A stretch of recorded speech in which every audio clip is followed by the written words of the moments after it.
नमस्ते हिंदुस्तान, कैसे हैं आप लोग। पूरा बंगाल चुनाव लगभग अब खत्म होने को आया है। 5वें चरण का चुनाव 17 तारीख को स्टार्ट हो जाएगा।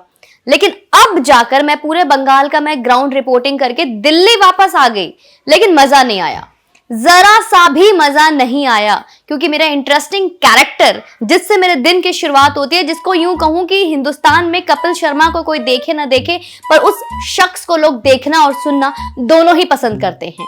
अब जाकर वो बंगाल पहुंचे हैं, जिनको सुनकर लोगों का दिन बनता है। अब बंगाल में पहले एक बहुत ही कंफ्यूजन था, मतलब गली गली गांव गांव शहर शहर घूमकर हम भी परेशान हो गए थे कि भैया बताओ, दीदी या दादा, खेला होगा या परिवर्तन आएगा। लेकिन अब तय हो गया है, अब बीजेपी की जीत तय हो चुकी है। अब इसमें कोई दो राय नहीं कि बंगाल में दीदी का खेला नहीं चलेगा और बीजेपी जीत रही है। कारण हम आप लोग पूछोगे कि ऐसा क्या है कि आज सुमन पांडे इतनी कॉन्फिडेंट है। कॉन्फिडेंट तो रहूंगी ना, Rahul Gandhi, guys, Rahul Gandhi is in Bengal. Rahul बाबा हमारे बंगाल पहुंच चुके हैं और बात कर रहे हैं विचारधारा की। बता रहे हैं कि बीजेपी की विचारधारा कितनी जहरीली है, कितनी खतरनाक है। परिवर्तन और ये सारी जो तरक्की और ये विजय और कहां कैसी कैसी बातें कर रहे हैं अमित शाह जी, नरेंद्र मोदी जी, जो बंगाल को कहां भविष्य, उज्जवल भविष्य की बातें, वो सब तो समझ में ही नहीं आती है।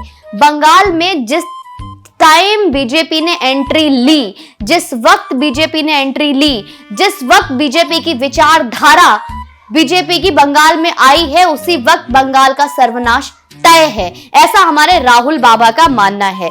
राहुल बाबा ने सिलीगुड़ी में मंच को संबोधित करते हुए बोला है कि अब बीजेपी अगर आती है तो बंगाल का सर्वनाश तय है। बंगाल तरक्की नहीं करेगी, क्योंकि बंगाल में बीजेपी का आने का मतलब सिर्फ और सिर्फ धर्म को बांटना, जाति को बांटना, तरक्की तो कुछ है ही नहीं। उन्होंने बोला कि वो आपने क्या, मैंने और आपने पहले ही बताया था, लेकिन हमारे अमित शाह जी हो गए, नरेंद्र मोदी जी हो गए, और बीजेपी की प्रॉब्लम ही यही है कि हमेशा से राहुल गांधी को अंडर एस्टिमेट करती आई है। मैंने पर्सनली कभी नहीं किया। आप मेरे पुराने जितने भी वीडियोस है, राहुल गांधी मेरे फेवरेट कैरेक्टर, आप उनको उठाकर देख लीजिए।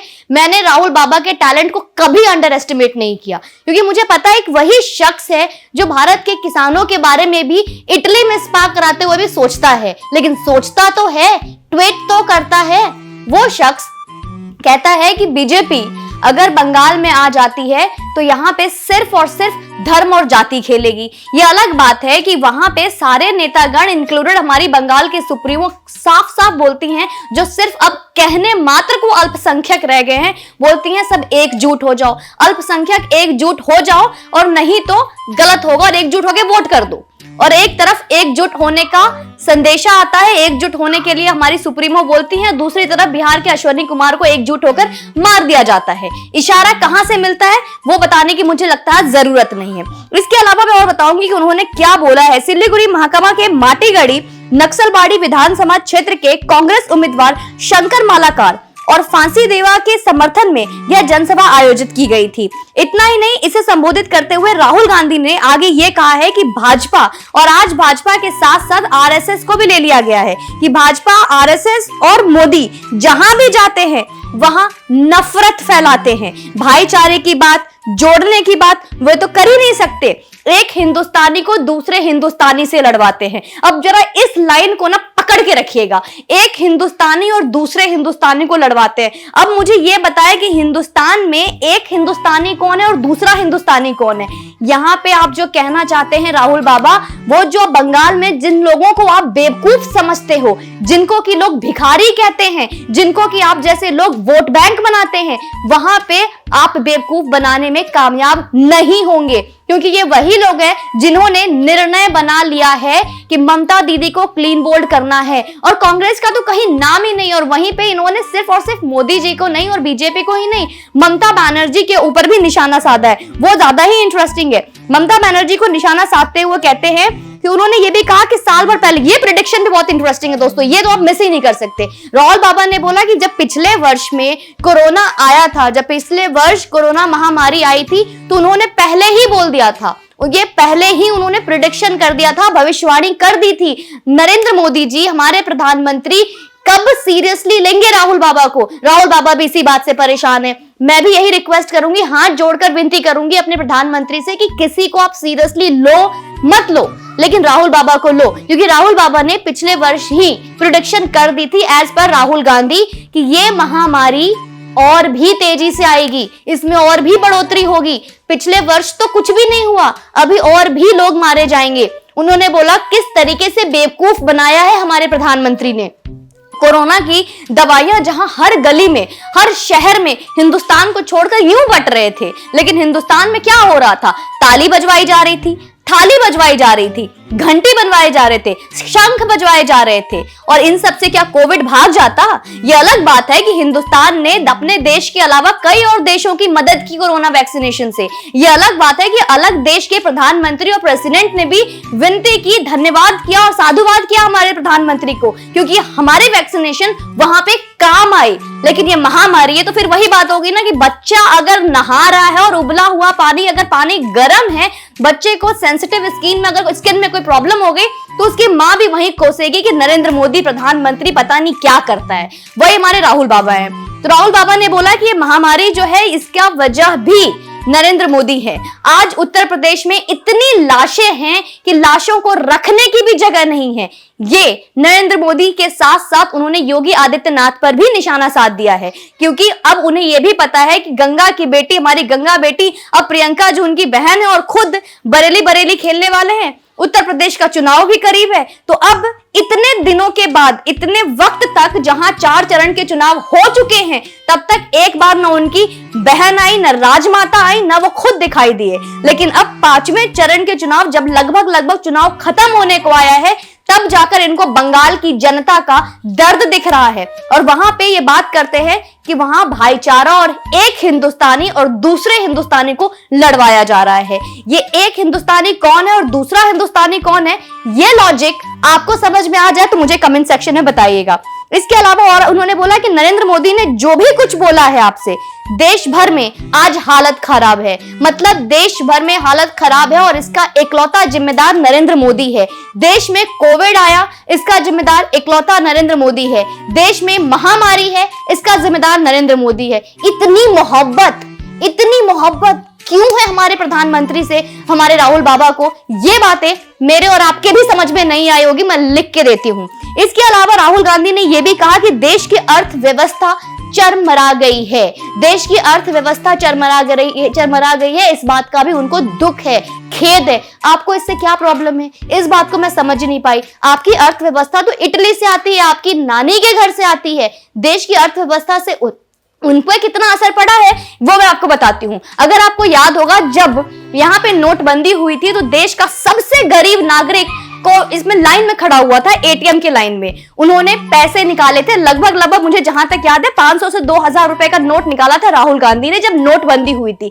वो इतना ज्यादा अपने देश की अर्थव्यवस्था के लिए भावुक है वो इंसान कि वो 2000 रुपए आज तक उनके खत्म ही नहीं हुए, क्योंकि दोबारा वो हमें एटीएम की लाइन में तो दिखे ही नहीं। और आगे मैं उनकी लाइन को बोलूंगी, वो बोलते हैं रोजगार खत्म हो गया है।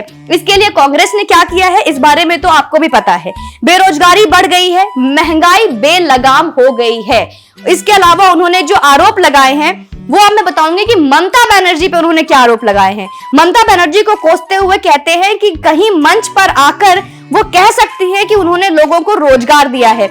और सबसे इंटरेस्टिंग बात, जहां पे बंगाल में, पूरे बंगाल में सिर्फ और सिर्फ 2 नाम है, बीजेपी वर्सेस टीएमसी, दीदी वर्सेस दादा। वहीं पे कहते हैं कि नरेंद्र मोदी और अमित शाह से डरते हैं, ममता बनर्जी से डर नहीं है उनको। ममता बनर्जी से किसी भी तरह का उनको कोई भी डर नहीं है, सिर्फ और सिर्फ एक से डर है, क्योंकि बीजेपी कहती है कांग्रेस मुक्त भारत। कभी भी बीजेपी के मुंह से ये नहीं कहा कि तृणमूल कांग्रेस मुक्त भारत। इसका मतलब ये है कि सिर्फ और सिर्फ एक ही शख्स से खौफ है, वो है हमारे राहुल गांधी, काबिल, सबसे होनहार राहुल गांधी, जिससे पूरा बीजेपी डरता है। अमित शाह जी डरते हैं, नरेंद्र मोदी डरते हैं। अरे बाबा, यहाँ तो हर कोई डरता है। कब आप आलू से सोना निकालोगे, कब सोना से आलू निकालोगे? इतने टैलेंटेड हो आप, ऑब्वियसली आपसे डरना ही चाहिए राहुल बाबा। इसके अलावा चलिए इनके अगले आरोप पे चलते हैं।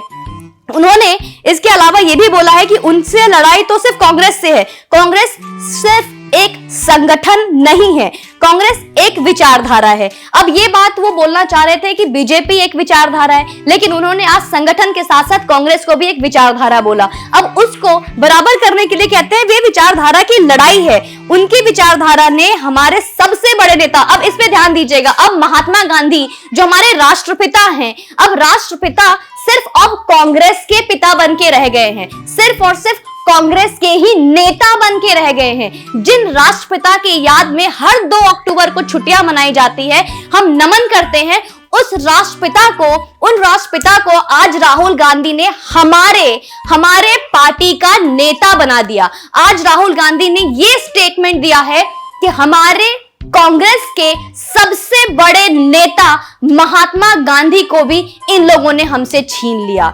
माफी चाहूंगी राहुल गांधी बाबा, अगर आज आप यही बात मंच पे खड़े होके कहते हैं और यही चीज अगर बीजेपी कहती कि राहुल गांधी के अलावा अगर यही चीज नरेंद्र मोदी कहते या अमित शाह कहते कि ये कांग्रेस का सबसे बड़ा नेता महात्मा गांधी, फिर आपका क्या जवाब होता, फिर इस पे आपका क्या एक्शन होता, फिर आपकी इसमें क्या स्टेटमेंट होती, और ये चाय बिस्किट मीडिया अभी तक कितना ट्विटर पे लड़ियां लगा चुकी होती। अब इनकी बातों पे ध्यान दीजिएगा। महात्मा गांधी कांग्रेस के सबसे बड़े नेता, जिसे राष्ट्रपिता हम समझते हैं, जिस राजघाट पे जाकर हमेशा महात्मा गांधी के राजघाट पे जाकर खुद हमारे प्रधानमंत्री फूल चढ़ाते हैं, नमन करते हैं, आज उन्हें उस राष्ट्रपिता को सबसे बड़ा कांग्रेस का नेता बना के हत्यारा साबित कर दिया जाता है। अब मैं सवाल आगे कुछ भी नहीं पूछूंगी और ना ही मैं राहुल बाबा के ऊपर कोई टिप्पणी करूंगी। बाकी आप उनका वीडियो पूरा देखिए, उनके जो प्यारे प्यारे अनमोल वचन हैं वो जरूर सुनिए, क्योंकि इस कोविड के तनाव में थोड़ा हंसी मजाक और थोड़ा स्ट्रेस फ्री भाषण भी जरूरी है। तो राहुल गांधी के स्पीच को, राहुल गांधी की बातों को मिस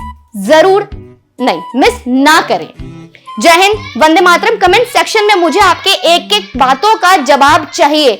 और ये राहुल गांधी ने जो हमारे सबसे बड़े नेता महात्मा गांधी को सकारा है, इस पे तो मुझे जवाब और कमेंट चाहिए ही चाहिए। जय हिंद, वंदे मातरम।